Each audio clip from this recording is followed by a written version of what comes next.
Good evening and welcome to the Sound Off Show. My name is Linda Kirker. I host the program and I thank you so much for tuning in tonight. I hope that you made it a point to attend a Memorial Day service, Veterans Day, I should say. No, it's not Veterans Day. Memorial Day, thank you. Right. What planet am I on? Sometimes I wonder. You know, just made it a point to thank our living veterans and pay respect to those who paid the price for defending our country and doing their service to our nation. I don't know what we would ever do without them. Other than that, it seems to be almost summer. And so like many of you, I've been out planting and gardening and just enjoying the summer weather. And so with that, I'm going to introduce one of my favorite guests, Don Tessier from the town of St. Albans. Welcome back, my friend. Thank you for having me. Nice to have you here. Yeah. And you're a birthday boy tomorrow. That's right. I wanted to mention that, so happy birthday. Well, thank you. My son's birthday was today. Oh, no kidding. I called him. He's down in Nashville, Tennessee. Oh, nice. Yeah. So close. Yeah. Well, now that you mention that, I hadn't planned to say this, but on May 8th, my father's birthday, my little great-granddaughter was born down in North Carolina. All right. So now I'm a great-grandma, and I asked to be called Gigi. Gigi. Great-grandma, yeah. Okay. So with that, Don, what is on your mind tonight? I have a long list of things that we can talk about. Are you here? Yes, I just muted my cell phone. Oh, good idea. Very good idea. I don't want to get thrown off the set. Okay. Well, we always have a lot of topics to discuss. The biggest thing I want to talk about is the threat that the Democrats are holding the people in Montpelier. They're shutting down the government. And I think we need to shut it down, and we'll just keep essential services until we iron out. We're going way off base here with new taxes and new regulations. I don't know why they get elected down there. They tell us that they're going to improve things down in Montpelier, but they don't. And that's why before we went on the air, we need to start holding these people who are voting for these things accountable and call them out and say, you promised this, you lied to us, and you should have to go to jail, you know.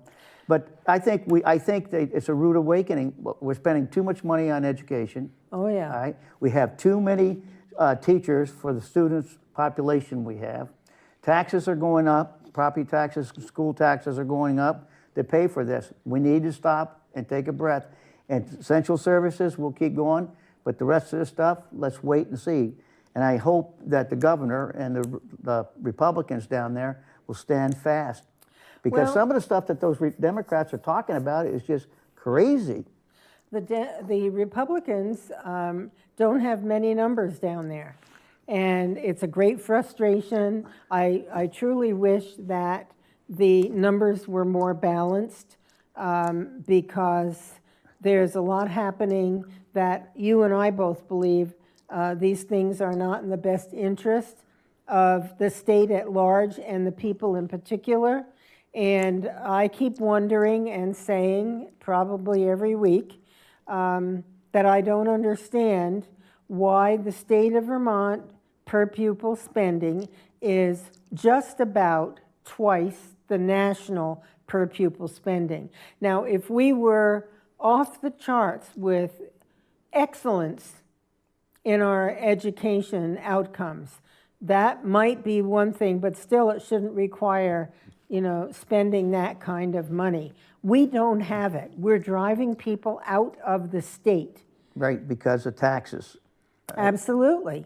And people are frustrated and they're not going to continue to financially support something that they feel is outrageous. As you talked about before, I mentioned that gentleman who lived in Vermont, retired, moved to North Carolina, and he's telling me, his pension, Social Security, and all that, it's not taxed down in North Carolina. His property taxes are way down. I keep telling you about my son's house in Nashville, Tennessee. Beautiful home, $1,300 a year. Wow. All right? In taxes. Yeah, but the state of Vermont and the people in the legislature, and I know there's Democrats out there listening to us, but I guess they got deep pockets and they don't care how much money they have to spend. But sooner or later, things have got to stop because the population of Vermont is going down big time. Well, yes, and one of the big issues that we have in this state is that we have a very low birth rate. Mm-hmm. And now, to help our birth rate along, we now have the medical center, UVM Medical Center, running an abortion clinic. With a new abortion clinic, exactly. And you know what I don't understand? I heard someone on TV, a woman today, talk about how an abortion is health care. Okay? Yeah, it's called murder. It's called, if a woman is pregnant or a girl is pregnant, she has another living being inside of her. Right. So how does that amount to health care when you're going to destroy the life of another human being? I don't get it. I just plain do not get it. If you take the chance and you end up pregnant, then you have a responsibility, period, to that little child, that little person to be. When that lady was on from down in Burlington on this deal, I know that there's a lot of people out there that go overseas and adopting people out of Russia and certain countries. Instead of killing this baby, put it up for adoption. Exactly. All right, there's people out there that would love to have children, but they can't. And they probably can't afford to go to these countries and do this. And some of these countries won't allow certain amount of children to leave because they don't want to lose their young people as well. So if we could have, say it's against the law for abortions and put them up for adoption. There's a lot of people out there would adopt babies. And do you know how expensive it is to adopt a child from China? Oh, yeah. I have a friend whose daughter and husband adopted 2 children from China, and they had to bring cash. No checks, no credit cards, cash in hand for those children. And they both have ailments that need attention, but they're beautiful kids, and they're in a wonderful home. And I would wish that for every child. But we have a low birth rate here. So why not start taking the money that the taxpayers in Vermont give to Planned Parenthood to take lives and give it to the Lund Home, right, where young women are counseled through their pregnancy, and then I believe they help them try to find adoptive parents. That's the healthy positive. The Lund Home is probably 60, 70 years old because I remember when I was in high school that they were doing exactly what you were saying. Yeah. All right. They didn't have abortion back then. They gave the baby up. Yes. All right. Yeah. After they had it. So we need to talk about young people about, first of all, realizing that when you become sexually active, you're taking the chance of a pregnancy. Right. You could be. Yeah. And you need to be prepared to deal with that in a healthy way. Period. That's all I'm going to say. Yeah. Well, I'm with you on that. And like you said, there was $300,000 the state of Vermont does that. And I know President Trump is doing something. He's cutting down some budgets to Planned Parenthood. And I hope he does the same thing to the medical center down there so they start losing money because the people, it's just naturally. If you take away money, they're going to take away services. And that's one service we should take away, in my opinion. Yeah, I agree. It's just awful. Okay, Enough of that. Well, let's go back to Social Security we were talking about. Okay. Illegal aliens getting it, and they're cutting yours and mine, and they give us crumbs once a year. Well, here is a little bit of a letter that I received from the Seniors Coalition, and it's a national organization. It says, "Dear concerned American, how much of your own Social Security benefits are you willing to give to an illegal alien from Mexico? Right now, the Social Security Administration has already signed an agreement with Mexican government officials. They plan to pay Social Security benefits to illegal aliens from Mexico directly from your Social Security Trust Fund." And this has been going on since 2001, Wow. that this has been in the works. I don't know who was president in 2000. Bush. George W. Bush. Right. That's what I thought. Yep. So we need to let our legislators know, folks, that this is not okay. These people are not American citizens. They didn't contribute to the Social Security Trust Fund. It is bad enough that our own congressmen and legislators have been stealing money from the Social Security Trust Fund, and some night I will bring in here a list of the things that they have spent our Social Security funds on. Research on the most ridiculous things, but it's a special interest, okay? It helps them to get reelected. And it's time we stood up and said, enough. We need a lockbox on whatever is left, mostly IOUs, in the Social Security Trust Fund. And to think that not only they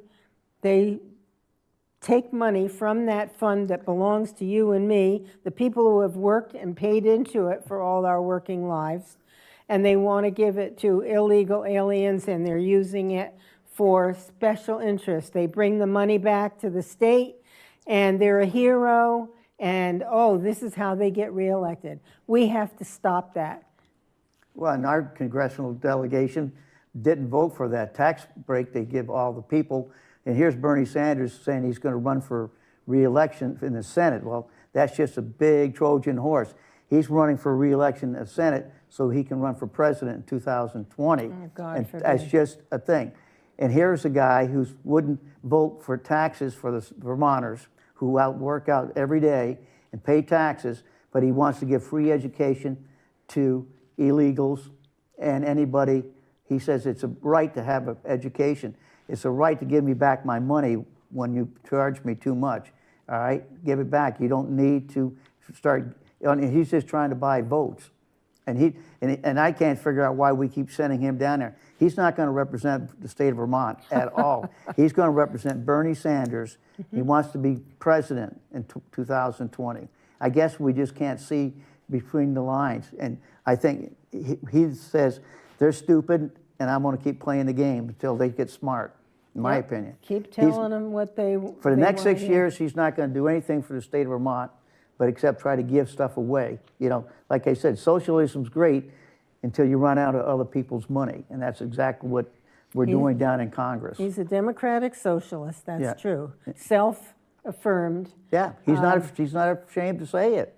No, you know what? He rails against the 1% of wealthy people in this country, okay? He is one of the 1% wealthy people in the country. I'm going to go take a picture of that $600,000 camp he has on Lake Champlain and bring it to the TV station and show you what it is. I mean, he preaches a sermon that he doesn't follow. Yeah, it's sound bites. Yeah, and he's got the people out there saying, yeah. I want free education.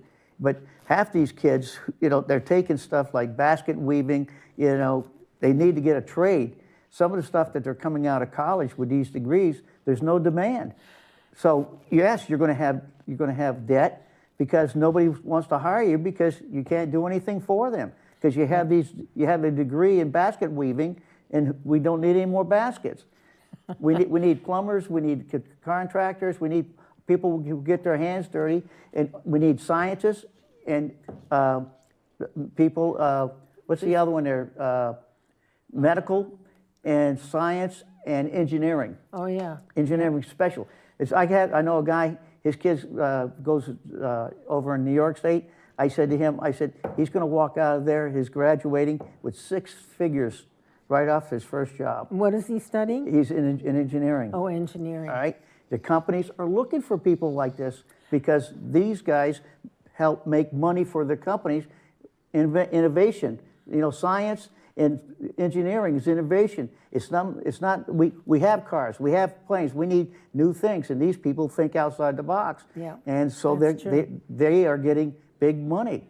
Well, the tech centers, I think, are doing a good job because these young men and women are learning skills, auto repair and culinary skills. You can go in and start your own restaurant, for heaven's sakes, if you're ambitious. When you're ready, Good automobile mechanic can make good money because there's a demand for these guys. Because when you and I first got our first cars, I've had a 1963 Volkswagen Beetle, okay? It didn't have it had a radio, all right? Didn't have a heater. You had that forced air and those. And they didn't have computers, didn't have anything. So today, they're technical. They have computers, they got all that stuff there. So you really need to know what you're doing. And you can make good money if you can be a good mechanic. Yes. Because it's not like when we used to kickstart the things, all right? Run down the hill, put it in gear, and let off on the clutch. Oh, those old Ford. Yeah. So you can't do that anymore. No. So, I mean, this is why they need to start getting educations that people want to get. Well, they have this STEM program, science, engineering, technology, and math.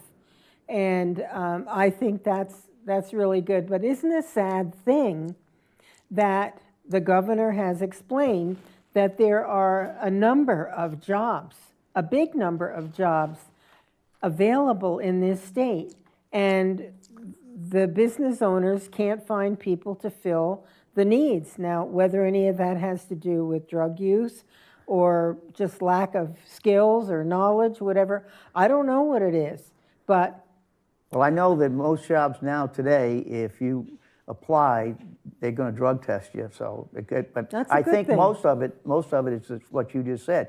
They're not qualified for the positions there, and this is going to have a big effect on the economy because you're going to all of a sudden you're going to find companies going to other states.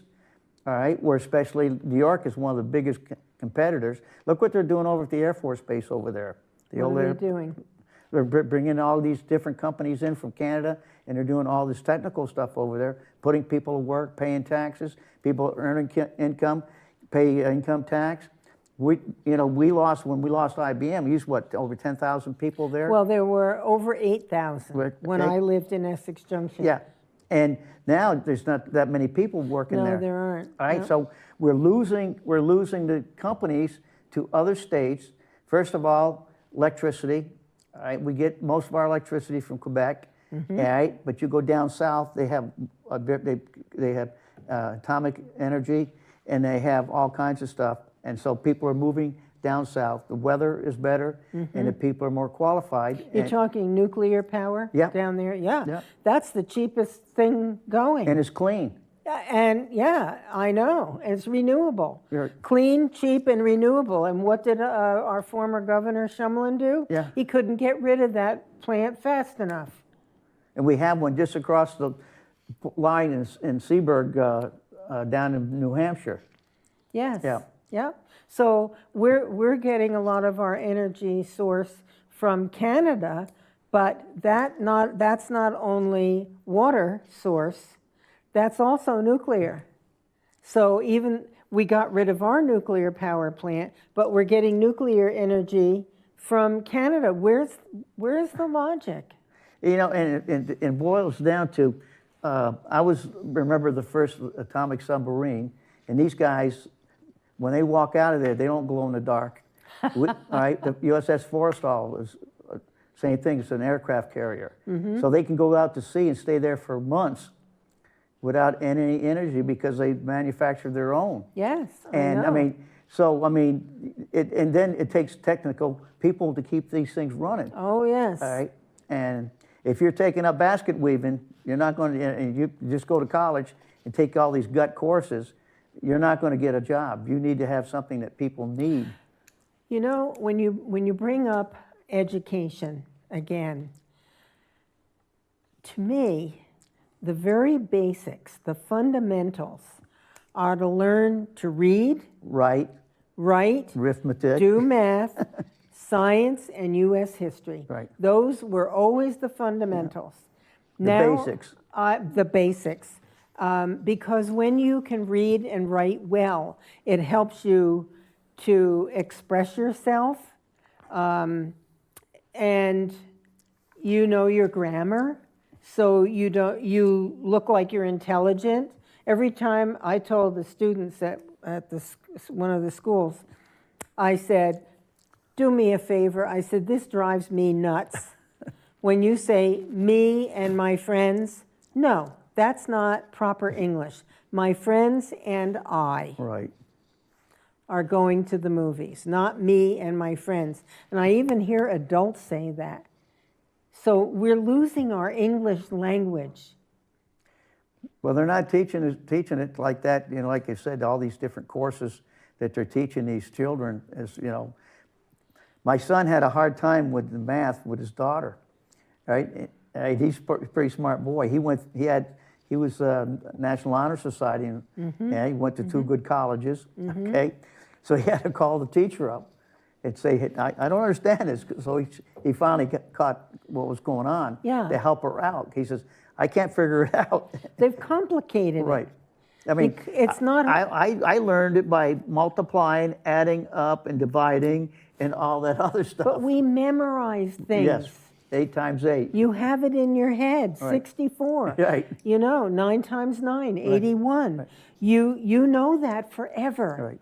So when you're doing a math problem, you have that point of reference in your head. Right. But when you have to do everything like by checking on the computer, you know, okay, you're reading it and you have it for the moment, but have you memorized it so that you know it?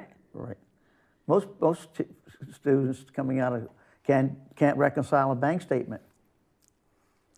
You know, that's fundamental. That's something you need to know about if you're going to write checks. And you know, Well, yeah. you should at the end of the month you should be able to consolidate it and say, oh, okay, yeah. Oh, that check didn't come through, or this is I get interest there, and they charge me this, and you know. Yeah, figure it out. Right. Well, I have a friend who, she actually sold her business, but she used to hire some high school students to work in her store. And when she had a 30% off sale, they couldn't figure it. Now, how do you get along in life if you can't figure those things out? Yeah. So, okay, we've beaten that one to death. Okay. All right. English. Our language, the language of our country. 32 states have made English the official language of their state. And I would like to ask our legislators to do the same in Vermont. That helps everybody. It's a common language, we all understand, and when people come here from other countries, if they have to learn our language, then it makes it easier for them to obtain a job Right. in our English-speaking land. And even when they go to our schools, you know, I just think we need to make English the official language. You know, when you're saying that it just puzzles me. Okay, Ellis Island. Oh, Most of the people who stepped on Ellis Island could not speak English. They come into the country, and they come in, and they had family, and they got there, and they Sponsors. all are sponsors, and they adopted our ways and our language. They kept their French, they kept their German home. and their Spanish and Yep. all that. Yep. and they were bilingual. All right, so Yes. they spoke English, and they actually can write English, and they can actually write Spanish and all that. So they assimilated into the country, took our holidays, all right, and they still had their holidays that they did, that they hung on to, their tradition in their country. Yeah. They did it privately. It wasn't a national thing like ours is. They did it with their families. The Jewish people are big on that, all right, and they've been over here for a lot of years. They have their own way, but we celebrate certain things, and they celebrate certain things, and everybody lives in harmony. Assimilation is critical. Right. If people come to this country from other nations, hopefully legally, and they don't learn our language, then they don't assimilate. And what that gives you then is a multiculturalism environment. And that is what has happened in Europe. And there's so much divisiveness. We have enough divisiveness, I believe, created intentionally in this country. There's no need for all of this divisiveness and hatred and bias and all of that.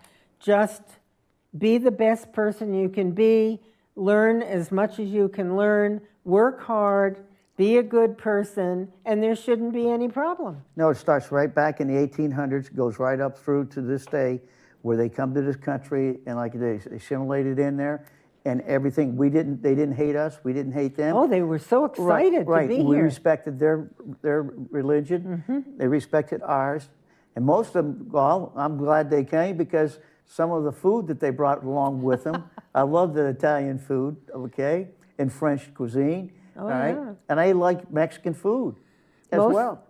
Many of us wouldn't be here. My grandmother came from Ireland. My grandfather came from Norway. He was a really hard-working man. Eventually had his own business in New York City. A really hard worker. My grandmother, when she first came as just a young girl, I think she was 18 years old, she went to work for a family in New York City who needed child care and housekeeping. They worked. They were so thrilled to be here. And they didn't come here to take advantage of us and have us support them. They were willing to work hard and grateful to do so, to be able to be independent and provide for themselves. Right. And the families all got together, and if they saw somebody needed help, they did it. The family did it. The families, right. And the churches, the families, and the communities. Now it's all put on the taxpayers. Yeah. And it's, like I said, it's always easy to spend somebody else's money. Amen to that. And we're doing it on a regular basis in Montpelier. Some of the stuff I hear that they want to do is just crazy. I mean, if I give you something, I don't expect it to come right back to me. I want it to come back somehow through something that you do for the betterment. I'll help you do this, but I want you to contribute. In return. In return. If we help somebody with an education stuff, all right, fine, that's like a thing. But I want them to be and pay taxes and make life good for themselves and other people. It's called gratitude. Right. It's called returning the favor. It's not all about me, me, me. I was raised, thankfully, by parents who had high expectations of me to do well, to work hard, to be independent, and that has served me so well throughout my life. If I got into a tough circumstance, which I did a few times, I knew it was my responsibility and nobody else's. Right. Period. Fix it. Fix it, right. Find a way. Fix it. Work 2 jobs if you have to, whatever it is. And some people do that, and I praise them and I give them a lot of credit. But don't stand there in front of the TV and say, oh, poor us women, life isn't fair to us. Get over it. Get a job and get a life. That's the way I was raised. But there's a lot of garage sales going on this time of year all over the state of Vermont. Now, I heard a rumor, and I don't know if it's true or not, but this really got into my saddle. The state of Vermont wants to have a sales tax if you come to my house and you buy something, I have to charge you a sales tax, and then I'm going to have to turn that sales tax into the state of Vermont. Now, I don't know if that's a bad rumor. Maybe if some legislator out there is listening tonight can verify that. But I said, this state is going crazy, all right? And when they start taxing a garage sale, all right, the tax has already been paid on that. And remember I told you about my son's car when he went down there to register it, all right, because it was a family thing, and the tax had already been paid on it. They don't, in Tennessee, they don't charge any tax. And he said, Dad, that saved me a lot of money because of that law. Sure. And it's just like the farmers who got in trouble because when they're trying to pass on the land to you, they're going to charge them a tax, you know, and you're going to have to pay it. I mean, the tax has already been paid. They're double dipping. Well, we need to cut the size of government. And we need to cut back on regulations, taxes that are feeding a huge government that's way too big, trying to take over too many things. You know, let the communities be in charge. Local control. Like the old days, local control. control. I don't even like county government. I don't. I like community government, and then a few things that the state does, like the roads, you know, things like that. Well, they have to do that because we pay a gasoline tax. Yeah. That's supposed to go to the roads. I filled up half my gas tank today. You have a lot of money, do you, lady? I did it when it was half empty, so I wouldn't have the burden of paying for a full tank. $25 for a half a tank of gas. So I thought, oh my God, that's $50 to fill up the gas tank. $3 a gallon. Right. Are you kidding me? And that gas comes right out of Canada. It does? Yeah. Next time you see a tanker truck go down the interstate, look at it. That comes right out of Canada. Petro-Canada supplies all the major distributors in northern Vermont. Okay, then it doesn't have a long distance to go. No. So that should cut back on the price. Right. 73 miles. Wow. 73 miles. Well, it's getting to be a situation that is not in the best interest of the hardworking people who pay for everything. And all these legislators who seem to think that they're helping us, I don't see it I don't see it. No. I don't see it. They're not helping you and me. Right. I don't see it happening. It's a big scam, you know. Well, okay, I'm gonna throw something out here. How many people do you know who are standing up, speaking out, calling their legislators, and telling them what they think and what they want? Not very many. We have a country that was created to empower we the people. And if we the people abdicate our responsibility to be vigilant about what's going on in our government, to be participatory, and not just to vote, but to know who you're voting for and why. There should be a test before you vote. You just can't go in there and put an X and not know what it is, what the consequences. A lot of people go in there, I don't know anything about it, and they'll go, just put an X and move on. They say, oh, I voted. Well, yeah, they voted, but they don't know what they really voted for. The consequences of some of those, you have to read them real close because the way they word them, it sounds good, but it isn't, you know. Well, I also support a photo ID. Oh, me too. With your name, your address, your car license number. You can't cash a check without a photo ID. Oh yeah, so many things. So many Voting, things. what's more important than participating in the voting experience and doing it legally, you know? And if you want to visit other countries, you have to get a passport. Oh yeah. All right. And so I mean, yeah. I mean, I can't figure out why they feel that having somebody give you a pass, Photo ID? when voting, show ID that you're legit. But I know that some town clerks, they're very strict on it, and they click off Linda Kirker and they Don Tessier, and if they don't know you, they ask you all these different questions. Oh, they Why? do? Oh, yeah. Good. But some of them don't.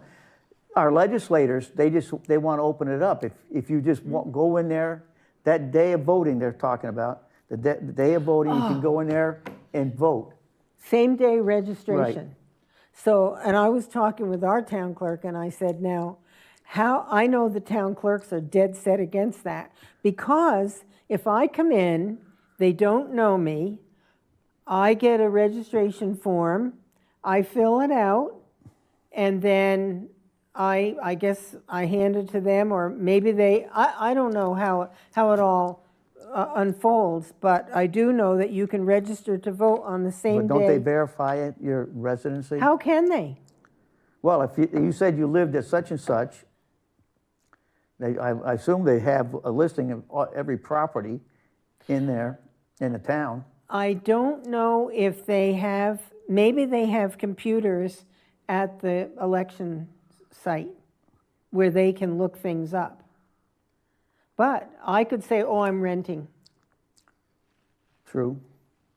Anyway, we need a method of verifying that every person who casts a vote is a legal voter, period. What gets my goat is down here in Montpelier and Burlington, college students can vote twice, 3 times if they live, if they live in Massachusetts, they can go vote. If they live in Vermont, they can vote.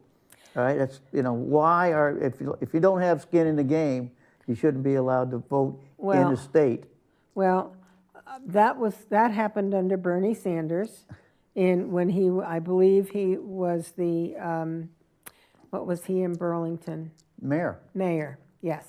And that's when they allowed college students, out-of-state college students, to vote in Vermont. And I proposed to the governor in a letter that the way to handle that would be that in advance of the election, there needed to be a form that a student could pick up and fill out, stating that in this election on that date in that year, that my intent is to vote in the state of Vermont at such and such a voting site, okay? And that needs to go from the town clerk to their home state so that they can't vote in 2 places. Right. But nobody's doing that. No, I know that. I know, and that's the problem with it, is, the intention was there, but they never followed through. Okay. Here's another thing that I feel strongly about, partially because of my experience in the legislature sitting on the Health and Welfare Committee several years back. We have in Vermont a situation where minors who become pregnant can seek out an abortion without their parents being notified. To me, that is awful. The parents are responsible for that child, and the testimony that I heard in committee was situations where the girl goes, she gets the abortion, but she's depressed and she's not feeling well and she's angry and she's, and her parents can't figure out what the heck's going on. They have her in the household, but they have no clue as to what their daughter's been through because she's hiding it from them. Mm-hmm. How does that establish a strong family relationship? That doesn't. And how does that make that young person accountable, for their actions? And when you have laws that foster that kind of thing, that could actually destroy a young girl's life. True. When she could have gone through with the pregnancy, given up the child for adoption, made a family happy, as we talked about, and know that she did the right thing. then that would make her feel good about herself, that she gave this child a life and a new home. Right. Where it could be well taken care of. And then she could move on with her life. Well, I've known some cases where the parents have actually almost adopted the baby Yeah. and brought up the baby. And now, and I was reading somewhere, more and more people are living with their parents. You see on TV Oh, that their 30-year-old. parents took him to court to evict him from their house. He's 30 years old and he don't want to leave his mother, and they want to throw him out. I mean, Whatever happened to teaching your children to learn a sense of independence? right now know. something. Sickness and things like Oh, that. sure. The families should be there. Of Not course, a problem. Of course. But he's 30 some odd years old. And he's perfectly well. Yeah, he doesn't want to leave mama. Because he just, I don't know if they didn't treat him right. I mean, if Maybe educated, there's got to be something wrong, because the natural thing know is what? to leave. Sometimes, I'm not saying this is always, but sometimes it might be a parent's need to have the child to be dependent on them. Well, in this case, It's a mother sick- and father went to court to get him thrown out, so that's not the case. No, in that's this one. not the case there. But back in the day, a lot of the men joined the service Yes. out of high school and went and got a They trade. grew up there. Right, and they got a trade, served, and then Yep. came back, Yep. and then got married, raised a family. So they don't have that situation. That's a great- anymore. Yeah. They don't have that situation anymore. Why, they can't go into the military? Well, they can, but for some reason Well, of you course, have- we did away with the draft back when the draft was there. It's either get drafted or sign up. So if you want, you got drafted, it was usually the Army. So if you want to be in the Air Force, Marines, in or the Army or now. Navy, all right, you went to pick the service you wanted, and they taught you a trade. Oh, yeah, and And work some of ethic those and- trades paid out big bucks and some of them, if they stayed in 20 years, Sure. got a pension, free health care the rest of their life, Yep. and making big bucks when they came out. All those guys who were building the nuclear subs Mm-hmm. and things like that, all those guys made a lot of money coming out of the service. Yep, my stepson was a police officer in Stowe, and he decided that he wanted a different future. So he went into the Navy, and he got his college education through the Navy. Right. And became he had high-level security clearance for all kinds of, I don't know, high-level security things. Secrets. Secrets, there you go. I just wanted to add, in case, for those of you who may not know, the number of abortions that are done in the United States each year, 200,000. Well, And here Vermont is hurting for young people, and we've opened up at the hospital in Burlington a new abortion clinic. Honestly, all right, I'm going to get off that. okay. Also, there's something going on at the Supreme Court level in this country. They're talking about a right-to-work law. The Democrats are Against it. panicked, They're against it. okay? Because who's all the union chiefs? But, yeah, the Service Employees International Union, plus I think they're AF something or other. AFCIO. And then most of the government workers are unionized. Yeah, and then you have the teachers' union, Yeah. all of those. And that- Anyway, unions, I didn't have a problem with the unions back in the days, back in the early 1900s, all right? There was some abuse, but that's not the case anymore. Now, the tail's wagging the dog rather than the dog wagging the tail. And it's costing the states and you and me a lot of money because of the Teachers Association in Vermont, where they didn't want to go on that state health plan and save that, what? It was $75 million. $75 million.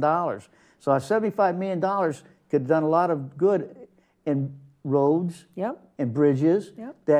and they keep telling us our bridges aren't safe, all right? So that money would have been for everybody instead of, and they would still had the good benefits and health care. And it wouldn't have cost It wouldn't them cost, anymore. right, and $75 Yep. million The savings. governor did have a good idea there. But they said no, and they should have said, you're fired, Yep, all right? yep.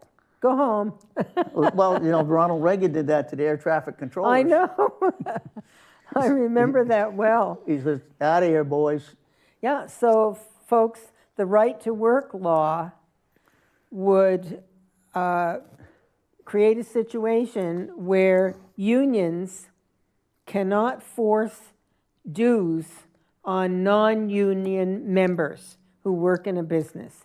If you work in a business or a school and you choose not to become a member of the union, the state of Vermont in recent years, I can't remember exactly what year, forced people who are non-union members in the school system at least Pay to dues. have to pay union dues. Yeah. That's terrible. That's terrible. All right, what else is on the agenda? Well, you got a laundry list there. Let's go with that one.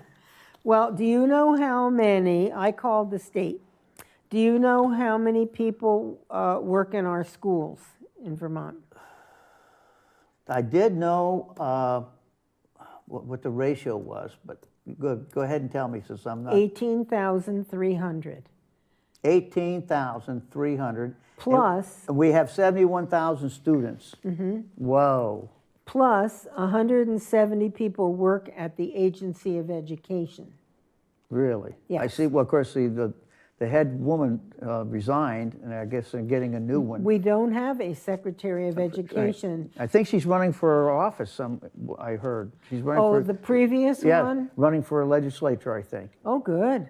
She was tough. Was she tough? Yeah, yeah. I was just reading about her today, and I'm trying to think of her name. But she laid out a whole list of things that need to be done. Well, we're trying that in Washington, but we're not getting very far because of the unions.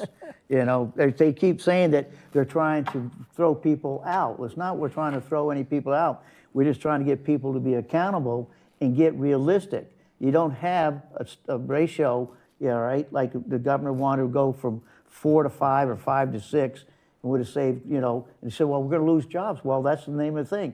When we lose some jobs, you have to go out and get another job. We're saving money because we're being more efficient. Now we're just throwing money away and hope. Why is it that when you and I were in school, there was one teacher in the classroom with 25 students? I know it. We all paid attention. We didn't all have the same abilities, but everybody was able to do the work of that grade within a certain range. Right. Not everybody got A's, No, and not everybody got F's. but now do they even have A's? I don't think so. No, But, they don't even for have example, numbers. I remember getting a C. I remember getting a D plus. I got a couple B's and few A's, but mostly I was down in this area, and I made out all right in life. When my kids went to college, I said, I want you to go there and have a good time. I don't want you to be a straight A student. I want you to go out and learn how to live. That's not the words those aren't the words I got from my parents. No, and I said, I want you to learn, and they did. And they graduated. They weren't cum laude and stuff like that, because I know that when you get hired in a job, if you just sat there and studied instead of mingled with people, they don't want you. They want people who can assimilate into a group of people and everybody. Oh yeah, be a part of the team. Be part of the team, Yeah, right. yeah. And that's what my point was with them. I said, I don't want you to sit in there and study 8-10 hours. I want you to enjoy that 4 years and get a good education and get a good job, all right? Well, it has to be a combination Right. of work and social, pleasure.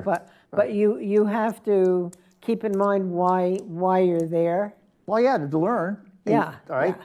And that's the same thing in high school when you were there. You were there to learn certain things, like history, algebra, all science, and all that other good stuff. I took law,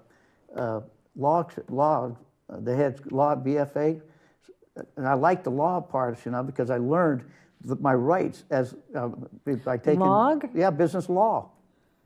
Law? Law, LAW. Oh, I thought you said log. No, Okay, business law. okay. So your rights, and I said, I like that, all right? And because it showed what I had as a person, and legally, this is what it said. Sure. And I consequently, I liked it so much, they had a deal, I passed a lot of the tests, so I didn't have to take the final exam, because even if I got an F, I would have passed.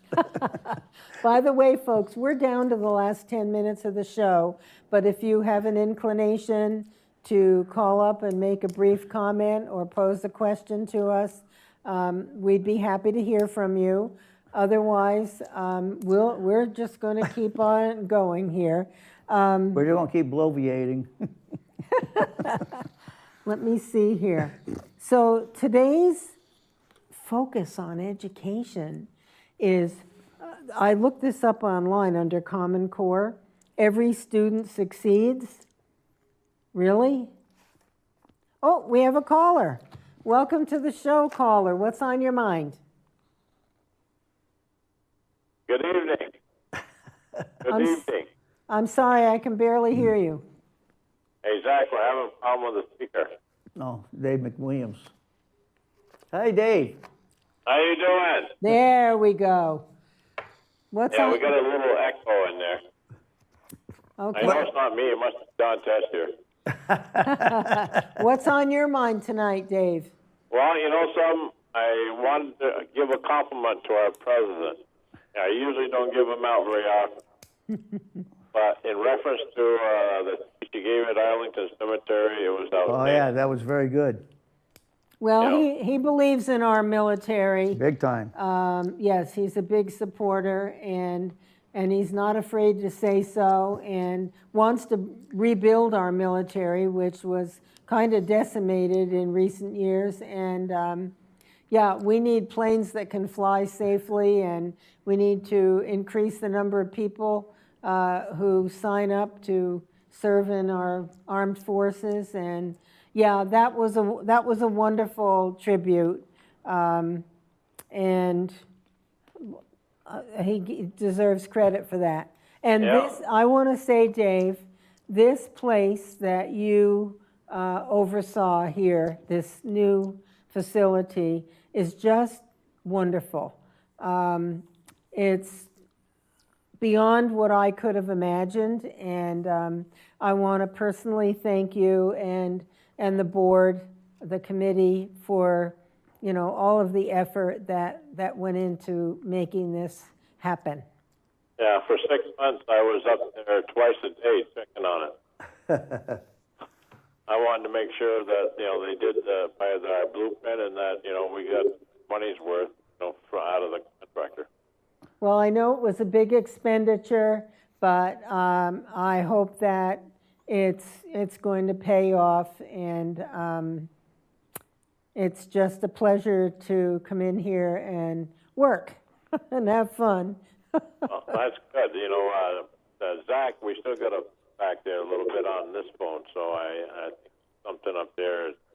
We got some minor problems, but not a lot of them. So we're hoping that the feedback, like if I reverb on this end, is coming through from.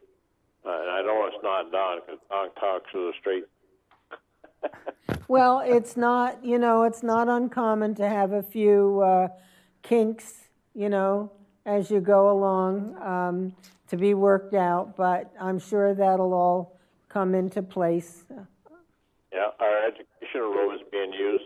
We had somebody using it the other last week. Oh, good. So we plan on, having an open house June 5th, 10 o'clock in the morning. June So 5th. we want everybody to come up and see the new studio. That's a great idea, because I think that a lot of people in Franklin County don't know how good this really is, because I know that you've been preaching it, but until they see it, they don't really realize how good a thing we have going here. Yeah, we got detention ponds, swales all the way around the building. We met all state standards and $21,000 in permit, and we're happy with the building. And the employees really like it, because they were working in a cramped spot before. Yeah, we got to thank the government down in Montpelier for all that money that you had to pay. That was wonderful for you to do that. Well, thank you for all you do and all you've done, Dave. Yeah, And I will let you go. Be good. God bless you both. thank All right, you. thank you. Have a good too. evening. Good night. Okay, we're down to the last 5 minutes or so. But you know what, Scott? I can't remember. I was watching TV this afternoon and the news, and before I came over, and I think there's a congressman who's calling all the people in the Congress that are not on the side of them. I think it's not calling them. I think he's calling them dumb. Dumb. Yeah, I think it's dumb. And here our president got in trouble because MS-13s, he called them, Animals. Animals. Well, they and this are. guy is saying all those dumb people in there say, and that's just because I don't agree with you doesn't make me dumb. Exactly. All right. And for him saying that was kind of stupid on his part. Well, yeah. And the Democrats, in my opinion, Nancy Pelosi and all those are giving the Republicans some good stuff to throw on the TV on what's going on. That's true. Because I think you've got a few things from people showing all these different cartoons. Yeah. All right. And when she's going to be talking there, it's just crumbs. All right. And Oh, I know. she's a billionaire. Oh. And she's saying, $100 to me is crumbs. All right. Maybe we ought to get rid of some of the billionaires and multimillionaires in Congress. And that brings to mind Bernie Sanders. And I didn't want to forget to bring this up as time is moving along here. The Veterans Administration has a $200 billion budget. It's the second largest agency in the federal government. But it failed under Obama's leadership to honor and serve our veterans, denying care, not giving appointments, or people having to wait years to get an appointment. And some of them died. 22 suicides a day were occurring out of frustration. Bernie Sanders is against the position of allowing veterans to access care at the private health care providers, excuse me, so that they can get their needs met without waiting years to get into the VA system. So choice and access to care are a good thing, Bernie. And if you don't want our veterans to get the care they need, then don't run. Don't run for office. Well, first of all, Bernie didn't put the uniform on, so he shouldn't be making those statements. They should have the right to do exactly what you said. Oh, my goodness, yes. I have a friend in New York who has to wait, for long, long times to try to get into the VA. We're down to the last minute, my friend. Well, I enjoyed it. I hope we brought a little bit, show these people that you got to get involved. You can't sit there and just keep complaining. You need to get involved to help right the ship. It's like when we have to bail together to empty the water so the ship won't sink. Amen to that. It's true, and we keep each week letting people know that you have a job to do, a responsibility, along with your rights as a citizen. With that, good night. Have a great week ahead, and I will see you again next week. Good night.